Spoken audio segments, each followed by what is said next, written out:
Greetings and salutations, this is Imperator Vespasian and his trusty sidekick. Hello! We're doing a little unboxing video today, however it's not really an unboxing video because these guys come in a blister pack. And instead of just taking out a load of lumps of lead, which you can't really see that well, we decided to paint them up and do it as a painted unboxing video. So these are the finished figures. And these guys are the Partisans. I'm sorry, the moment I first saw these on the Warlord Game website, I reached for a pen and wrote down the code number, ready to get it. Because I really like these guys. I've seen a lot of Partisans type stuff. I do paint a lot for our business. I've just finished painting a huge amount of... And he gets jealous while painting them. Yeah, a huge amount of British Civil War figures. I forgot the name. Oh, you know, the British Civil War in the 1920s and 30s. A very British Civil War, that's it. A very British Civil War. So yeah, that's quite an interesting thing. These guys are Partisans, and these are going to be used for Russian Partisans for the Eastern Front. So I've given them all a nice little communist armband, although it doesn't really matter, I just thought it'd look good. So yeah, these guys I'm going to be using for the Russians. I will go into more detail on Russian Partisans and Russian insurgent troops when we do the video for the Russian army. Quick overview, the Russians used a lot of insurgent troops in their invasion wars. The Russians were doing a lot of invading right up to Barbarossa, and they would have insurgents come out and start fighting in the enemy's rear while the Russians attacked. They were all local Communist Party members who were armed and sent out into the streets to fight. The Poles had huge problems with it. The Polish communists would come out and start shooting at Polish soldiers, start taking over town halls and churches and stuff, and declaring the communist revolution and trying to back the Soviet troops. So yeah, one of the reasons that Poland had so many mass shootings during the conflict. But yeah, I'm not getting into the details of that. If you don't already know it, you're probably not interested. But these are the Partisans. The Partisans have their own army list in the rulebook. In the armies of France and their allies, the Partisans have a whole army list. So you can build your own little Partisan army, which I think I would be tempted to do. I think it would be an interesting little project to do a Partisan, especially for the Eastern Front, where there were massive amounts of anti-partisan work on the Eastern Front. Lots of Soviet troops who managed to evade being captured joined the troops in the Pripyat marshes, and they carried on fighting the Germans throughout the war. Unfortunately, most of them were put up against the wall and shot by the Russians, which is fun. The Russians used to supply them with gliders, just like the British used to supply the Marquis in France. Most Partisans tended to be communists. I'm not pointing fingers or anything, but they tended to be kind of militant communists, like Marquis were all communists. There were non-communist partisan units that operated in different places. The VDF in Ukraine were fascists, but they just didn't like the Germans particularly much. And then when the Germans left, they then started fighting the Russians, and the Germans ended up supplying them. So you have the Ukrainian insurgents fighting against the German invaders, quite rightly, and then along come the Russians and liberate them, and they start fighting the Russians because they wanted independence from everybody, regardless of whether or not they were German or Russian. So yeah, quite long, drawn-out, bitter conflicts behind the lines were fought during the Second World War. So there's lists for the Polish Home Army as well, if you want to do those. So you've got the Polish Army. Yeah, the Polish Home Army took over Warsaw during the later stages of the Second World War, mostly armed with German equipment. These guys I've done as Polish 1939-1940s, and you can use them in the colours, I mean the clothing they're wearing. Most of the Polish army who rebelled against the Germans, they were in either German uniform or blue overalls, which is workers' overalls. But other than that, it doesn't really matter. They're basically quite cool. In the box, you get 2 guys armed with submachine guns. One's got a Sten and one's got a American Thompson. Then you get a guy with a... Is that why he's got it so low on his knee, because it's so heavy to carry? Yeah, no, that's the Thompson there. Oh, right, yeah. That's true. Yeah, I've never seen anyone... You cannot fire a Thompson like that. You have to undersling it. It is so heavy. But yeah, that's the Thompson. Then you've got a DT machine gun, a Soviet machine gun, and then you've got I believe that's a Bren, actually. And then the rest are rifles. So technically this unit could have 2 light machine guns, 2 submachine guns, and then 4 rifles, which would make it quite an impressive amount of firepower for basically guys who fight behind the lines. And they get Thompson and shoots 1 bullet, and then it falls out of hands. Oh yeah, in real life, yeah. You fire your magazine and then your hand burns off when you try and change the mag, which is why you need the barrel thing. The Thompson also came with a barrel, like a big round magazine, and you stuck the round mag. You see Al Capone and all that. Like MG42? No, they had little sort of, I know what you mean, like the rabbit ears. Yeah, they had 2 rabbit ears they stuck on. Different design, but same principle. Right. The idea is you can change the magazine without burning your hand off. Yeah. That's the DT there. That's why the DT had that. One problem is the gun overheats very quickly, and the German MG34, you had to change the barrel about once every 120 most seconds. Most people say that rifles are worse than machine guns, but I think rifles are better. Rifles are more accurate. Yeah, because rather than a machine gun, which just machine guns, just fire bullets randomly, hoping for a hit.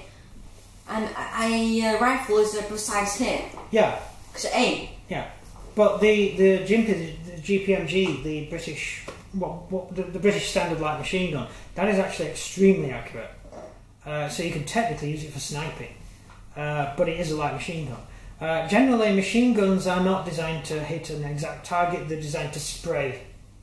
So it doesn't really matter because you use it in close quarters. In bolt action, they only have a range of 12 inches. So you're in close quarters there, really. The rifle has a range of 24 inches, which is silly. But, someone commented on one of my videos, he bought the Pegasus Bridge box, the box set for the Pegasus Bridge.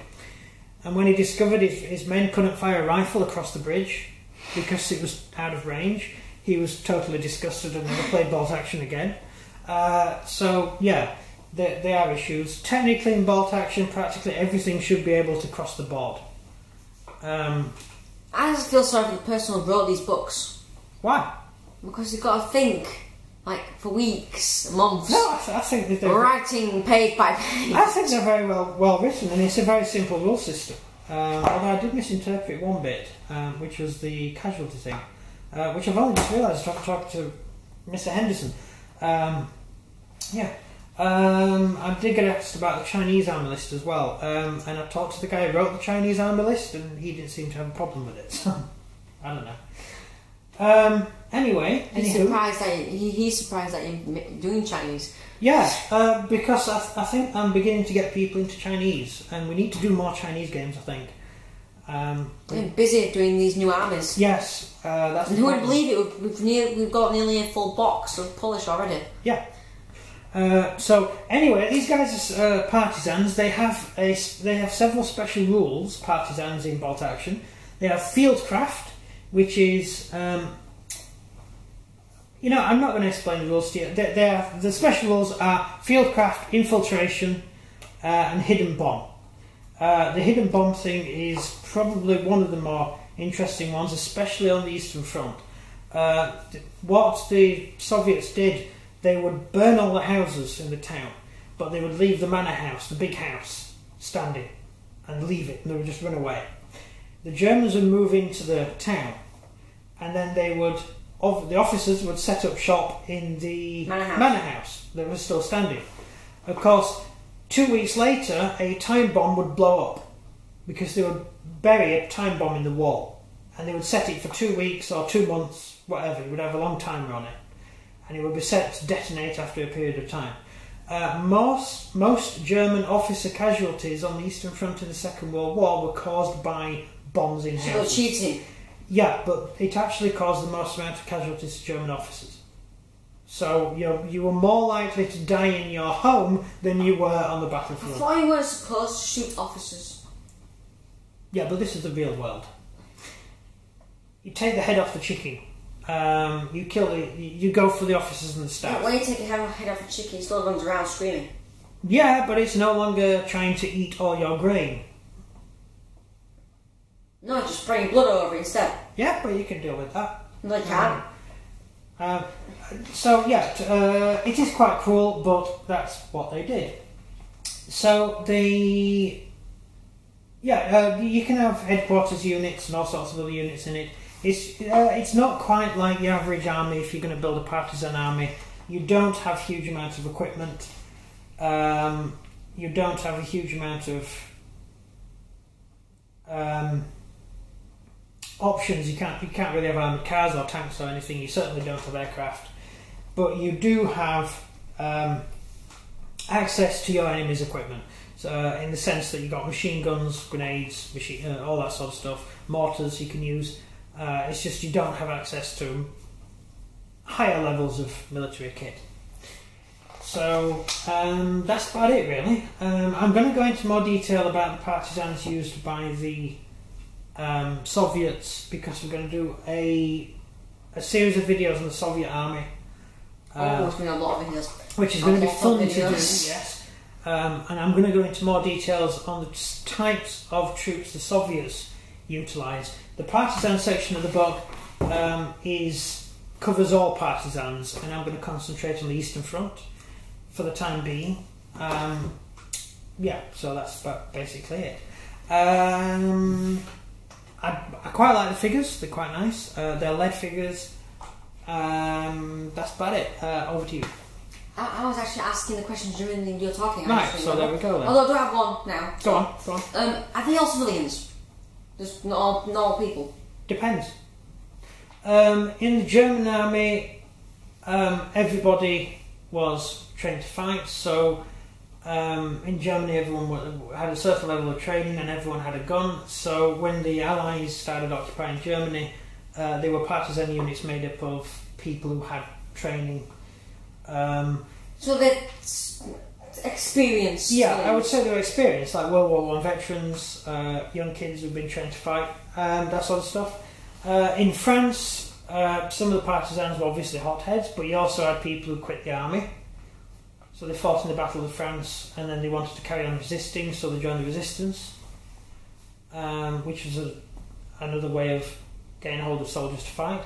In the East, it was different, because they were actually soldiers who had escaped being captured by the Germans as the Germans overran Russia, and they formed units of partisans and they fought throughout the war, mainly around the Pripyat marshes in Ukraine. In the Balkans, large amounts of Yugoslavian troops retained their weapons. When the Germans defeated Yugoslavia, the Germans didn't take anyone prisoner, they just said, go home, we're not fighting you anymore. And so they went home with their guns, and then they started resisting the Germans with all their guns. So, most of the partisans tend to be ex-army, most of them. You do get the odd civilian hothead, but they're usually the ones that get killed. So you do have people with training. You also, the SOE used to send a lot of British, French or whatever trained people in to help train partisans and to help organise them. We didn't tend to get on with some of the partisans. We got along brilliantly with the partisans in Normandy, which is why we landed in Normandy, because we could trust them. We didn't get along with the Marquis, up to the point of betraying them to the Germans, and we got all the Marquis killed because they were communists. We didn't trust them. So we basically tipped off the Germans. We told the Marquis all to go to one place. None of the allies trusted the Russians. No, but with the Marquis we got them all to go to one place, and then we told the Germans where they were. And the Germans landed gliders in the middle of them, and we told the Marquis that we were sending gliders, so the Marquis thought they were British gliders, and the Germans came out and shot them all. So it was pretty bad, and there were a lot of Marquis. The Germans probably didn't care about shooting them because they're communists. Oh, it's not just that, they're not covered by the Geneva Convention. You can torture someone to death, it doesn't matter, it's not against the law. If they're in civilian clothes firing a rifle, they're terrorists, and you're allowed to do anything you want according to the Geneva Convention to them. You can waterboard them, you can pull their fingernails out. The Geneva Convention doesn't care. It only cares about people in military uniform. Which hence I've put the red armband on these guys. What some troops did, they would wear something to try and make themselves obvious that they were resistance fighters. Either put a red armband on or whatever. The Polish put a red and white armband on for the Polish army, although many of them wore German uniform or captured German uniforms. So